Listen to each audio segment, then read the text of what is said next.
Sa isang puno ng bakal may taong malungkot umiiyak. Ang tanong niya sa sarili ay kailan magigising ng liwanag.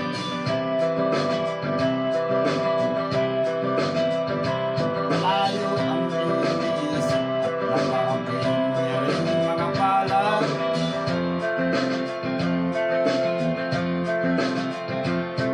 Bakit daw siya nagdurusa sa kasalanan di niya ginawa?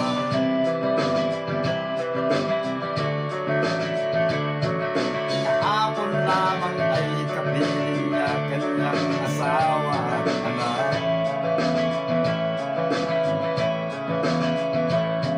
Bumuhay ng tahimik sa isang tingkahanan may duwa.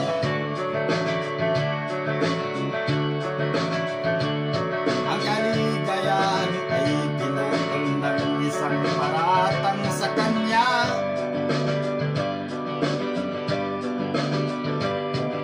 Siya daw ang may sala sa isang krimen na di naman niya ginawa.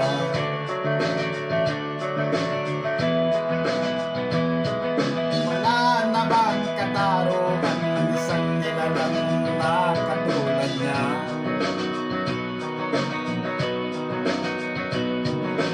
Ilan pang tulad niya ang magdurusa ng walang kasalanan?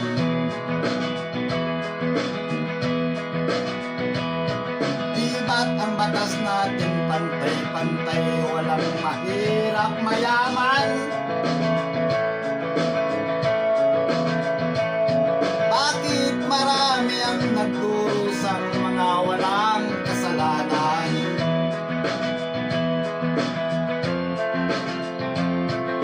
Mga ilang araw na lamang haharapin na niya ang bitayan. Paano na niya isisigaw na siya'y sadyang walang kasalanan?